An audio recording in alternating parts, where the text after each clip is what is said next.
Muy buenos días, bienvenidos. Soy Anderson Boscan desde el Sweet and Coffee de la Plaza Foch. Esto es News and Coffee, como cada mañana, para revisar la coyuntura política, la actualidad nacional. Esta mañana en particular, 24 horas después de la masacre que ocurriera en mi natal Venezuela, que cada día nos parte más el corazón con el soldado rebelde Óscar Pérez, que representaba la resistencia armada venezolana. Estamos aquí con la asambleísta Paola Ventimilla, de la bancada social cristiana, miembro de la Comisión de Exteriores y Soberanía de la Asamblea Nacional. Bienvenida, asambleísta Ventimilla. Anderson, y a todos los que nos están viendo a través en la línea, un abrazo fuerte, abríguese bien, hace un frío terrible y un tráfico insoportable. Hombre, está lloviendo en la capital, hace un friecito que asusta a todos los que venimos del manglar. Así que entenderán que hemos empezado con unos minutos de retraso, ya nos ponemos al día. Asambleísta Ventimilla, vamos a hablar de muchas cosas. Me gustaría empezar con el caso venezolano. Ayer ha habido un quiebre, un nuevo quiebre en la forma de llevar el gobierno y el Estado en el país de la República Bolivariana de Venezuela. Se ha ejecutado a una persona declarada en resistencia armada, pese a que se quería entregar. Me gustaría pedirle unas primeras reacciones. Bueno, es terrible lo que vemos, lo que pasa en Venezuela en todo sentido. Bueno, lo que pasó ayer, y yo espero ya pues reacciones internacionales mucho más fuertes a este tema, ¿no? Lo asesinaron. ¿Dónde ocurre eso? En países totalitarios, en países que están bajo un régimen de dictadura. Él quería entregarse, como vimos en el video, porque habían hasta civiles en ese lugar. Sí. Sin embargo, luego le dijeron que no esperaban que se entregue, que lo iban a matar. Tuvo tiempo, fueron unas escenas que creo que nos pusieron a todos los pelos de punta, el despedirse de sus hijos. Me parece tan grave lo que sucede en Venezuela, y me parece igual de grave todos los países que callan y hacen caso omiso a lo que está sucediendo en Venezuela. Mira, Anderson, ya no solamente la gente vive de la basura, come de la basura, sino que también comercializan ahora con la basura. No solamente no tienen medicinas, mueren por una simple gripe, por una pulmonía, mueren porque no tienen medicinas. ¿Hasta cuándo la comunidad internacional, y si hablamos de nuestro país, hasta cuándo vamos a mantener silencio ante eso? La asunción al cargo de Lenín Moreno prometía un refrescamiento, en sus palabras, de la política exterior del Estado ecuatoriano. Me gustaría primero saber si ese refrescamiento ha llegado y, sobre todo, si la postura que está adoptando María Fernanda Espinosa al frente del Ministerio de Relaciones Exteriores es, por decir algo, presentable. No solamente que no ha llegado, sino que ha llegado a su punto crítico. Creo que el vaso se le está llenando y que se está volviendo insostenible que el presidente Lenin la mantenga en ese cargo, por muchísimas razones. Una de esas es el caso de Venezuela. No puede estar las declaraciones del presidente Moreno que no estén en la línea de las declaraciones de la canciller. ¿Qué ha dicho Lenín Moreno en varias ocasiones? Que en Venezuela existen presos políticos. Sí, eso nos deja claro de que eso está bajo una dictadura. ¿Y qué ha hecho la canciller? Se ha mostrado preocupado por las muertes de civiles también. La única respuesta de la canciller siempre a estas preguntas sobre Venezuela, y será la misma seguramente ahora con lo que ha pasado con Óscar Pérez, es que nosotros no nos entrometemos en asuntos de países. Nadie está pidiendo que se intrometa, estamos pidiendo una postura política necesaria sobre el tema de Venezuela, de nuestros hermanos venezolanos. ¿Cuántos refugiados tenemos en nuestro país?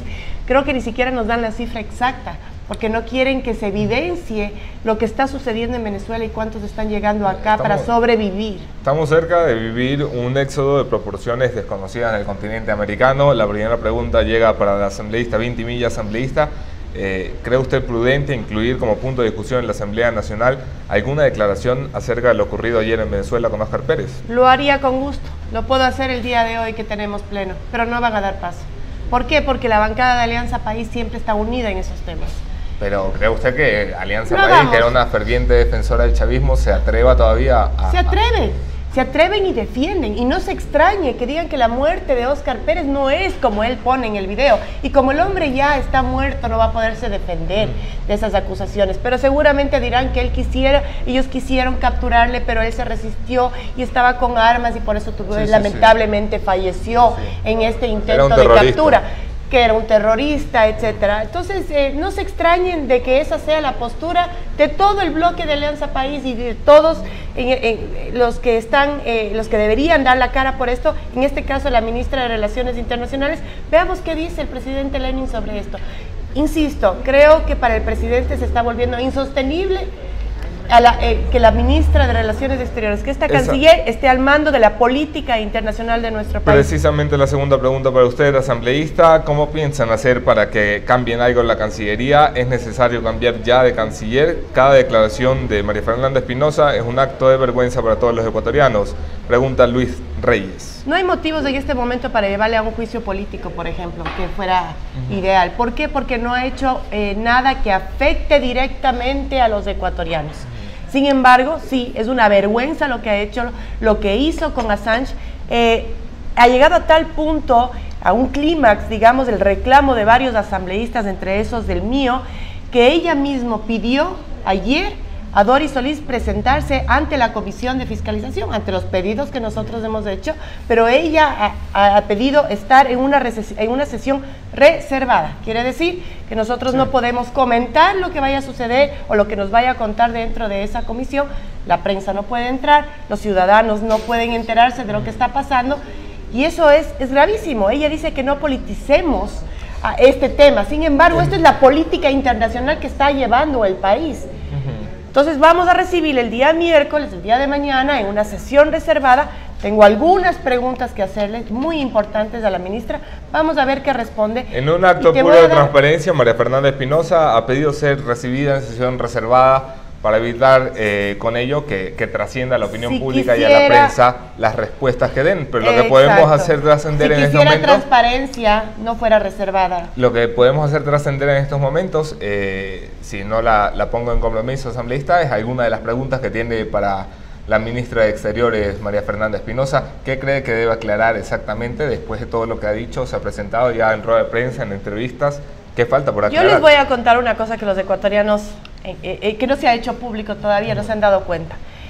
En noviembre se hizo un protocolo al artículo 64 del reglamento de la Ley de Movilidad Humana. Ese protocolo tiene nombre y apellido. Ahí incluyen, para de alguna manera protegerse ante lo que iban a hacer en diciembre. El llamado protocolo Assange. Dice, exactamente, tú sí estás informado y eso me encanta. Tiene exactamente eso, dice que el artículo 2, solicitantes de naturalización, conforme lo señalado en el capítulo 4 del reglamento de la Ley Orgánica de Movilidad Humana, podrán solicitar la naturalización ecuatoriana en el exterior los siguientes personas. Y el primer punto es, las personas extranjeras que hayan residido de forma regular y continua al menos 3 años en el Ecuador. Eso tiene el nombre de Assange. Bueno, lo que nosotros le vamos a pedir a la ministra no solamente es la explicación de este protocolo y cómo así en noviembre apareció. Sí, cómo así se cambia el ordenamiento jurídico para favorecer a una persona. Lo que nosotros queremos son los documentos. La respuesta supuestamente tiene una excelente relación con el Reino Unido. Queremos saber la respuesta de eso. Queremos saber cómo se hizo la naturalización. Vamos a recapitular para que nadie se nos pierda en este enredo.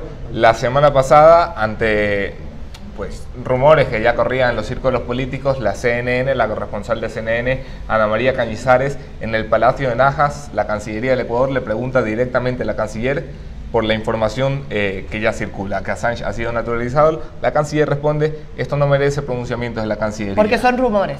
Al día siguiente emite un comunicado oficial como Cancillería diciendo nuevamente que no se va a pronunciar sobre rumores e informaciones falsas.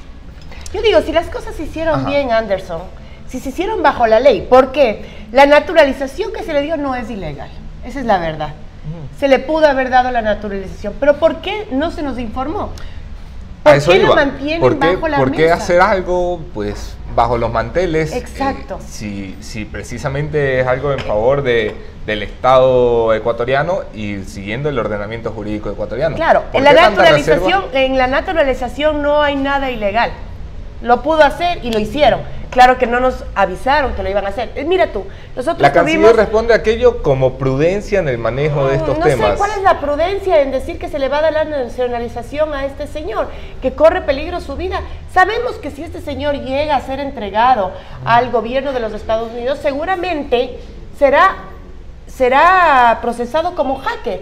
Hacker es un delito, y como lo ha dicho también el presidente de la República. Ojo, ahí hay otra vez una discrepancia entre la una y la otra, y entre la línea que sigue Lenín Moreno y la línea que sigue la canciller. Es un hacker, no lo podemos negar, y eso es un delito juzgado en todos los países del mundo. En los Estados Unidos tiene la pena de muerte, ¿no? Porque lo que él hizo fue entrar y hackear documentos del Departamento de Estado y documentos del Pentágono.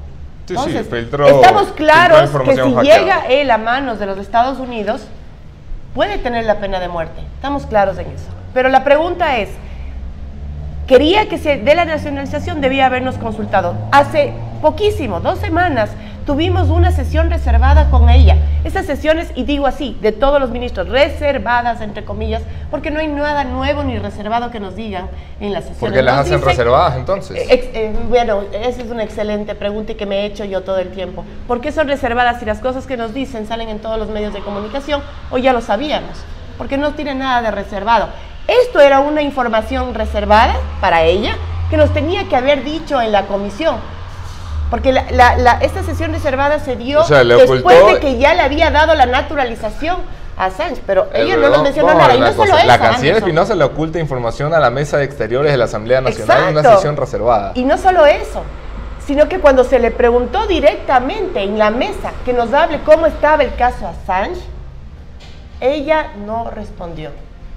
O sea, ¿no respondió nada o no respondió? ¿Por qué? Porque Doris Solís, la presidenta de nuestra comisión, ella ha optado por hacer en las sesiones una ronda de preguntas. Entonces los ministros van anotando las 20, 25, 30 preguntas que tengan las que quieran. Y luego responde ella las que quiera y no nos permite normalmente hacer una repregunta sobre los temas. Es por eso también que pedimos y se está hablando dentro de la Asamblea el cambio en las comisiones. Vamos a conversar de aquello también.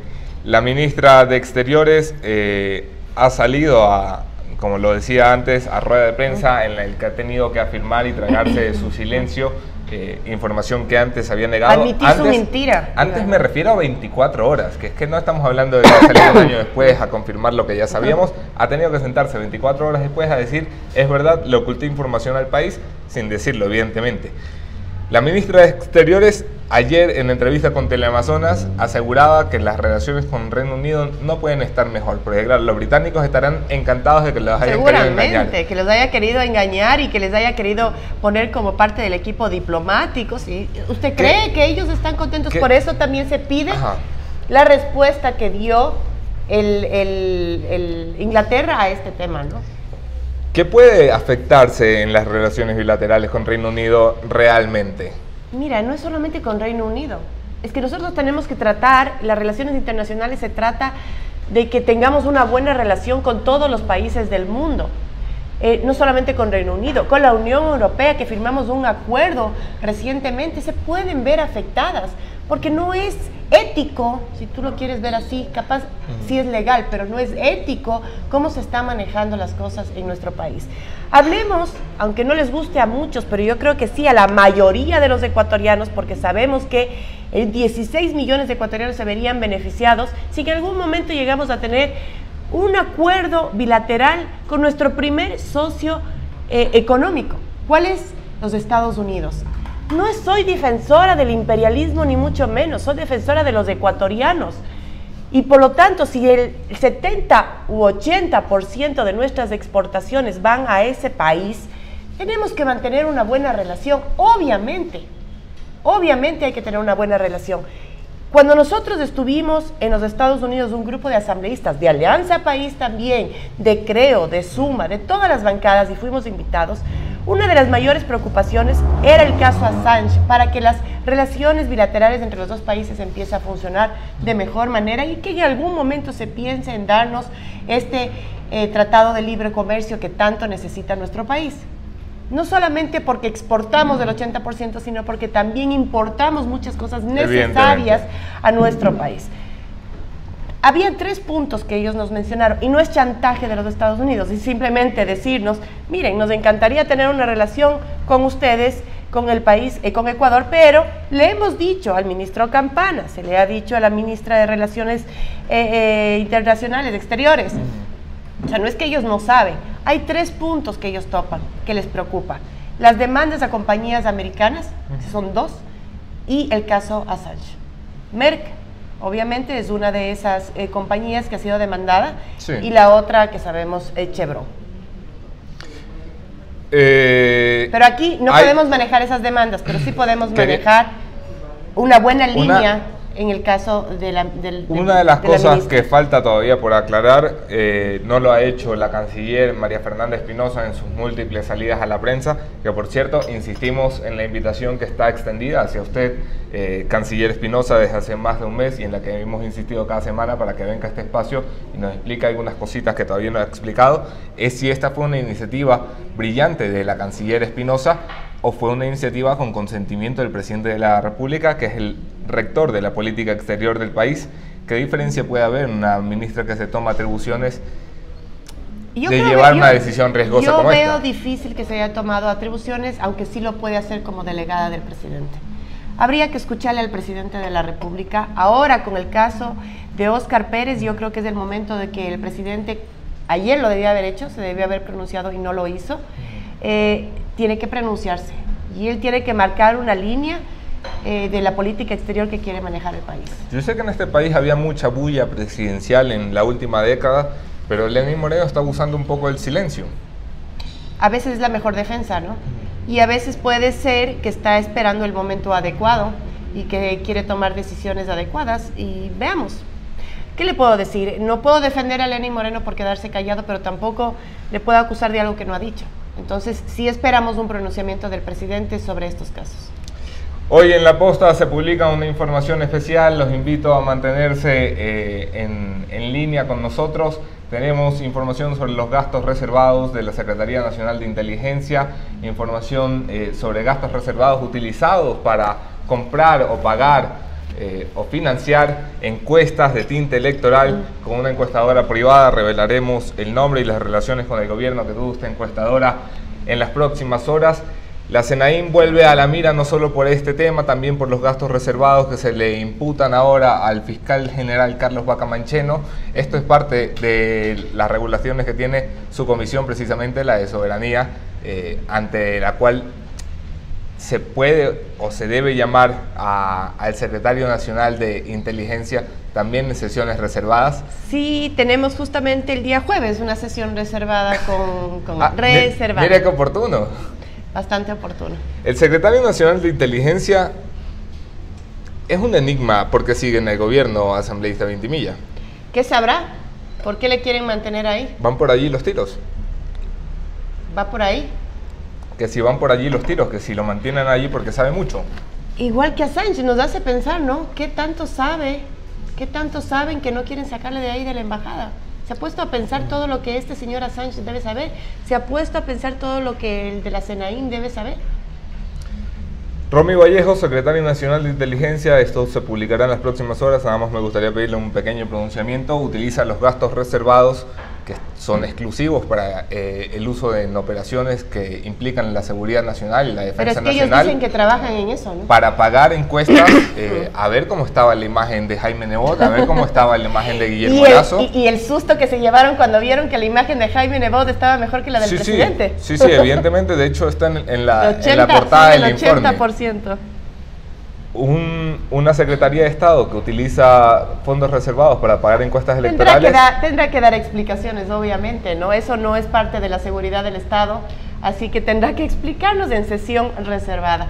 Luego nosotros como asambleístas veremos qué decisión tomamos en el bloque sobre estos temas. Denos tiempo a que el día jueves él me explique y nos diga en base a qué y bajo qué sustento él utilizó ese dinero de gastos reservados para la seguridad nacional, que se jactan de decir que trabajan para eso la SENAIN y no para hackearnos todos los teléfonos y tablets que tenemos los que estamos en la oposición. Y hasta los mismos asambleístas de Alianza País se quejan de que sus teléfonos están intervenidos. Entonces, ese tipo de preguntas él no responde, él habla solamente de la seguridad nacional, pero bueno, entonces vamos a decirle por qué tiene que ver la seguridad nacional las encuestas. Vamos a publicar los documentos. Se mueve mucho en la Asamblea, ya lo ha traído usted a la mesa, en el ala morenista que ahora busca una nueva mayoría para controlar el pleno de la Asamblea Nacional. Se mueve mucho la intención de coordinar con las bancadas de oposición una reestructuración completa, tanto de los presidentes de las comisiones como de las comisiones de la Asamblea Nacional. Yo no creo que se deban reestructurar las comisiones en general. Por lo menos yo me quiero quedar en la comisión en la que estoy. Eso está sobre la mesa, ¿eh? Pero, pero lo que más tiene fuerza, en realidad, es reestructurar las presidencias y vicepresidencias de algunas comisiones. Eso es seguro que se va a dar. Sobre todo las importantes, justicia, exteriores, sobre todo donde hay presidentes de la comisión que no dejan, que no viabilizan ciertos proyectos porque está bien marcada su ideología correísta. Entonces, por lo tanto, esas personas tienen que dar un paso al costado porque al parecer digo yo, porque cuando quieren también se unen y no existen los morenistas y los correístas, al parecer habría una nueva mayoría conformada y entonces ellos quieren ser parte de las presidencias y vicepresidencias de las comisiones, que no estoy en contra. Yo creo que tiene que ser así, porque si ahora la mayoría es de morenistas, tal vez son ellos los que tienen que manejar las presidencias de las comisiones para viabilizar así todo lo que envía el presidente del Ejecutivo. ¿Cambiaría en algo la labor del Parlamento con un cambio de presidencias en las comisiones claves como lo son la suya, exteriores, yo creo que sí, justicia? Obviamente que sí. ¿Qué cambia? Por ejemplo, en mi comisión, puedo hablar por la mía, lamentablemente Doris Solís, siendo una persona a la que respeto, y tengo una buena relación personal con ella, obviamente nuestras ideologías son muy distintas y ella no deja de meter el tema y lo dice públicamente ante nosotros. Yo no puedo dejar mi ideología partidista al lado, entonces la década ganada nos repite cada vez que puede. Cuando se le ha pedido en más de una ocasión que dejemos las ideologías, que eso es un lugar de trabajo de 10 asambleístas multipartidistas de todos los partidos, y que dejemos las ideologías al lado para poder trabajar de una manera mucho más clara y una manera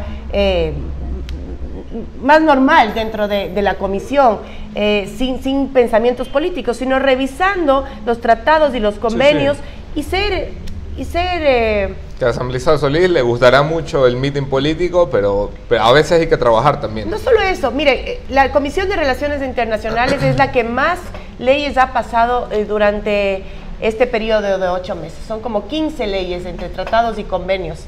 No se ha tratado nada sobre soberanía, no se ha tratado nada sobre defensa, ¿sí?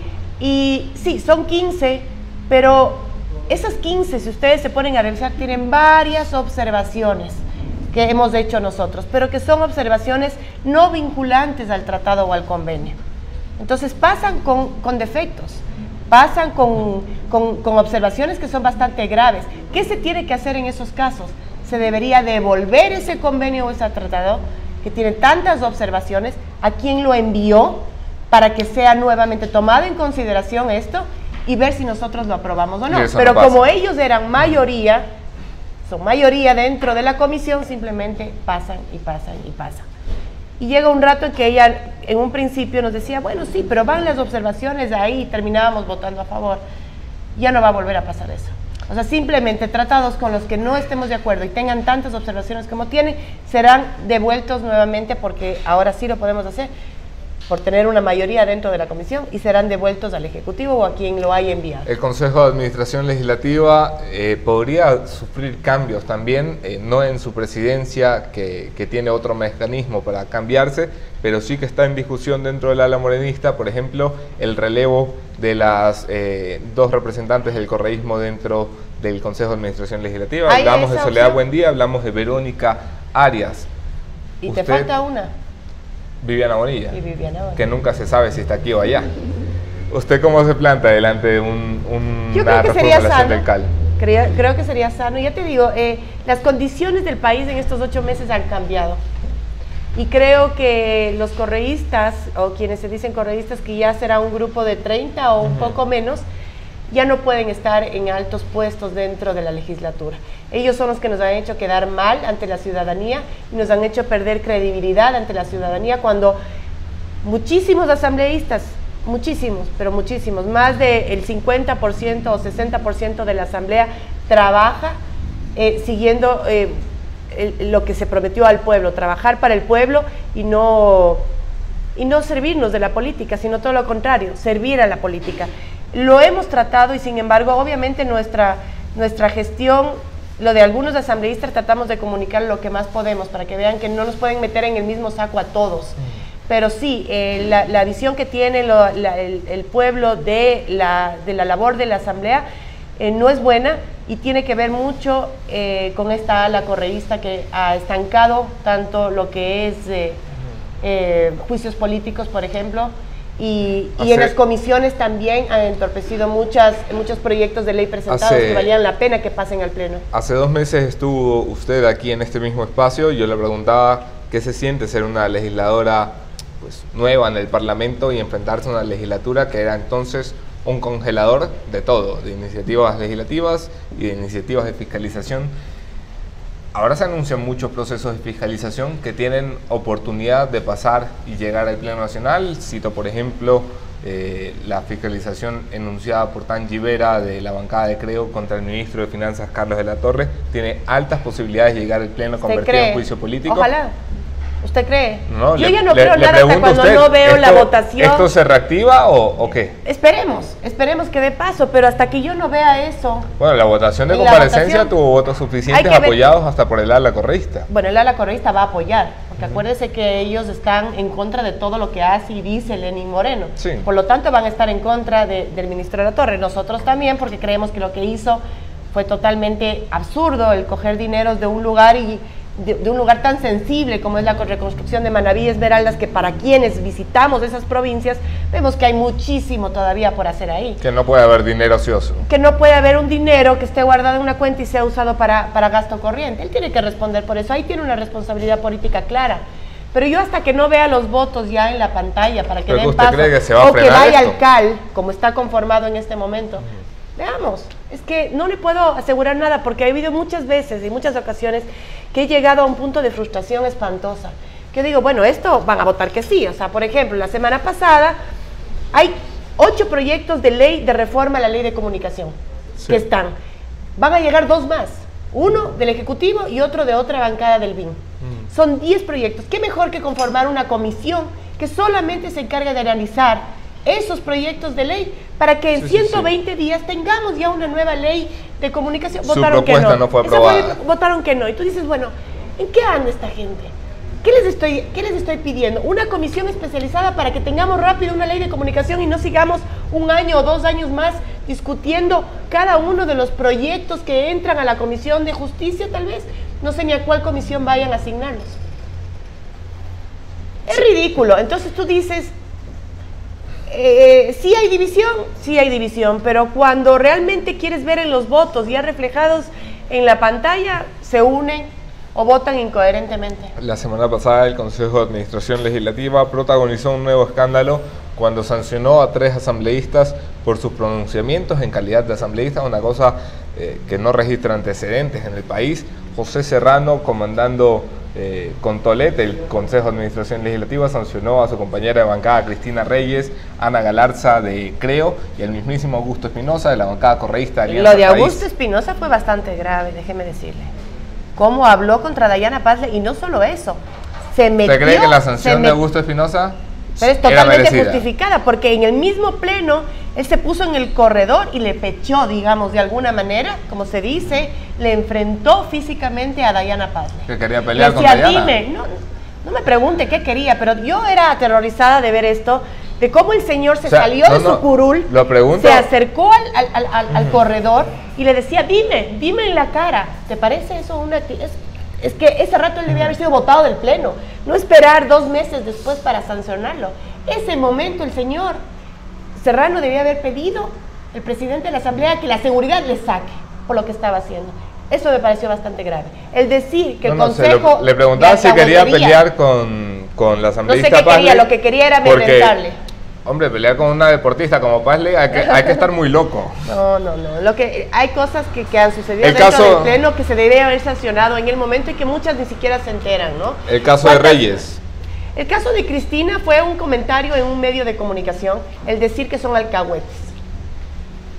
Yo creo que, y en el caso del asambleísta Galarza, si no me equivoco, dijo que que el CAL se arrogó funciones, cosa que también lo ha dicho la Corte Constitucional. Entonces, yo creo, más bien, que llegó a un punto la presidencia que estas dos cosas fue un poco lo que llenaron el vaso de ellos, y no tiene justificación para nada.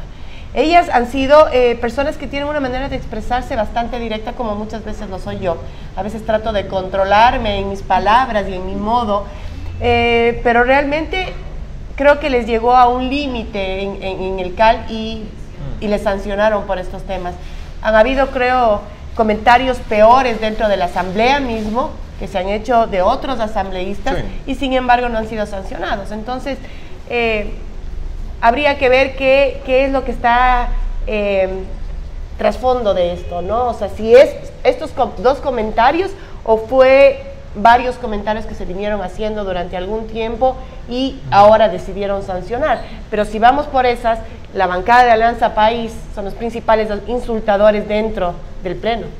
¿Y por qué ellos no son sancionados también? Le siento una idea de mucha negatividad en relación a su análisis de cómo funciona el legislativo. Desde la otra vez que me... Sí. Bueno, porque ya le digo, han ido pasando cosas que te frustran. O sea, se han hecho propuestas muy buenas dentro de la Asamblea que podrían agilitar las cosas, propuestas para ser debatidas dentro de la Asamblea, que tienen que ser, para eso es el Parlamento, ¿no? Donde justamente se va a hablar de diferentes temas. Si hoy día queremos hablar de Óscar Pérez, yo le doy 100% asegurado que van a votar en contra.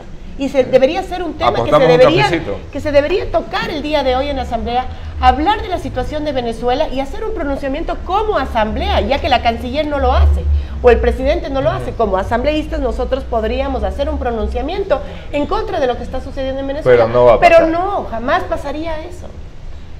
Entonces, ¿qué le puedo decir? Hay que esperar a ver si en algún momento estos 44 asambleístas ya se ponen las pilas, pues, y marcan una división clara dentro de la institucionalidad del Estado, más allá de la Asamblea. Les cito, por ejemplo, la Contraloría, que anoche ha anunciado un nuevo proceso de exámenes especiales, más allá del que ya realiza en la auditoría de la deuda contra Rafael Correa, específicamente sobre los gastos reservados de la SANAI, por ejemplo. Funciona la Contraloría, hay mucho Contraloría manía en el país. Oiga, a veces nos ponemos a pensar si no, no sé si deba decir esto, pero... Aquí se puede decir de todo. No se puede decir que no se lo pasamos al CAL. La Contraloría está haciendo un excelente trabajo últimamente. Y yo creo que todos nos estamos dando cuenta, y a veces eso sirve para deshacerse de personas que están haciendo daño al gobierno y le está haciendo perder credibilidad al gobierno. ¿Cree usted que la Contraloría está siendo usada para limpiar lo que Lenín Moreno no se atreve a limpiar directamente? No sé si usada, no voy a decir la palabra usada, porque el Contralor debe tener su independencia, ¿verdad? Sí, en papeles. Pero capaz está decidiendo sacar a la luz y realmente hacer su trabajo. Y eso es bueno para el país. Eso no lo podemos ver como negativo. Eso es bueno, eso es sano.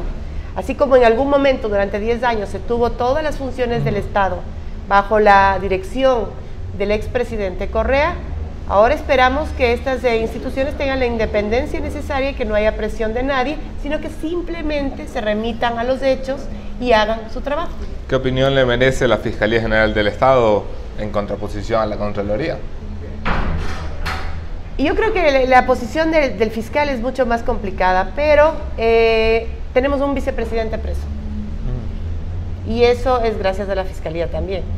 Tal vez estuvo contra la espada y la pared y ya no le quedó otra opción, puede ser. Veamos cómo actúa ahora con el caso que hemos presentado, que acaban de presentar sobre el señor Patiño y sus declaraciones. Ahí está clarísimo que este señor Patiño, con lo que dijo, se puso la soga al cuello, porque o fue encubridor o fue cómplice de estos actos. Así es que hay una demanda ya presentada en la Fiscalía. Sí. El fiscal salió ayer a decir que se iba a hacer cargo. Bueno, queremos que haga las investigaciones del caso, que nos diga qué casos fue los que él conoció, qué casos de corrupción fue los que él conoció el señor Patiño en Petroecuador y en varios ministerios, según lo que él dice en este video. ¿Cuáles fueron estos casos? Y después, ¿quién le mandó a callar? Porque el que le mandó a callar es cómplice e encubridor. Y puede ser que todavía esté en la asamblea actual, ¿no es cierto?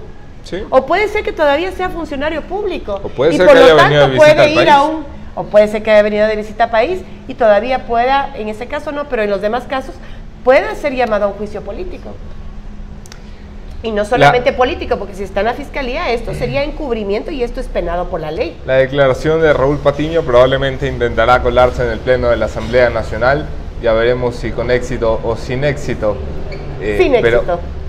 ¿Qué puede hacer la Asamblea Nacional en un caso como este? Porque la verdad es que cuando uno mira la real capacidad del Parlamento, que debería ser el primer poder del Estado, es el primer poder del Estado. Está bastante limitadita. A ver, lo que pasa es que en este caso, en las declaraciones del señor Patiño, tiene que quedarles claro a la ciudadanía que él no es funcionario público. Hace 2 años dejó de ser un funcionario público. Y la fiscalización que nosotros podemos hacer dentro de la Asamblea es a funcionarios públicos que no ha pasado 1 año desde que dejaron de serlo. Por lo tanto, la Asamblea Nacional, yo no veo, además de un pronunciamiento que podemos hacer todos los asambleístas sobre lo que dijo el señor Patiño, no hay nada más que se pueda hacer dentro de la Asamblea Nacional. Y lo que tú dices es cierto, creen que la Asamblea Nacional puede hacer todo. A mí me reclaman que por qué no le votamos ya a Mauricio Rodas. Señor, no está en nuestra potestad, no puedo hacerlo. Puedo hacer lo que usted también puede hacer, es ir a presentar, a pedir información dentro del municipio de Quito. Puede ir a utilizar la silla vacía que hay en el municipio de Quito para cualquier ciudadano que quiera estar ahí. O sea, lo que yo pueda hacer con el municipio de Quito es lo mismo que usted puede hacer. Exactamente. ¿Por qué? Porque es un gobierno autónomo descentralizado. Se acerca una campaña electoral. Nunca en la vida se ha sentido una campaña tan floja como la que se está viviendo por el sí, por el no. Bueno, sí. Lo que pasa es que el dinero que tienen los partidos políticos para manejar la campaña, como se diversificó de tal manera, tampoco es que se va a ver un notorio. Lo que nosotros estamos haciendo, lo que yo estoy asistiendo a foros, estoy asistiendo a todos los barrios, hablando sobre la campaña. Mañana justo tenemos un foro importante. Y lo que estamos haciendo es hablando con la gente, ¿no? Explicándoles sobre las preguntas. Apoyan el sí, al igual que el resto de la oposición de este país, apoyan la postura a favor del postulado de gobierno. ¿Cree que es posible o probable que la opción del no dé una sorpresa el 4 de febrero? Esperemos que no, todo es posible, no podemos confiarnos. Por eso es importante que todos los partidos que se inscribieron hagan su mejor esfuerzo con los recursos que tienen. Y sobre todo salir a la calle, porque te digo que hay mucho desconocimiento de la gente, no saben cuántas preguntas son, muchas preguntas no entienden, hay que explicar, pero yo creo que es un trabajo que sí se lo puede hacer. Por mi parte, estoy haciendo campaña por el sí, por mi parte no faltará, estaré en los barrios que tenga que estar como lo estoy haciendo y estaré trabajando por esto, ¿sí? Asambleístas, llegamos a la recta final del programa. Muchas gracias por acompañarnos. Cerramos este espacio siempre de la misma forma. Le doy una lista de nombres. Usted me dice lo que se le venga a la cabeza cuando escucha Pablo Celi, Contralor General del Estado. Bien. Carlos Bacamancheno, Fiscal General. Bien. José Serrano, Presidente de la Asamblea. Bien. Soledad Buendía, miembro del CAL. Mal. Que no todo puede decirle bien. Gracias por estar aquí, asambleísta Ventimilla. Muchas gracias. Gracias a ustedes por acompañarnos, por sus comentarios, sus likes, sus compartir y todo lo que les pedimos que hagan cada mañana. Nos veremos aquí. Mañana otro entrevistado, otro tema, mismo entrevistador. No se olviden de quedarse con nosotros. Hoy los gastos reservados de Romy Vallejo. Ya nos vemos.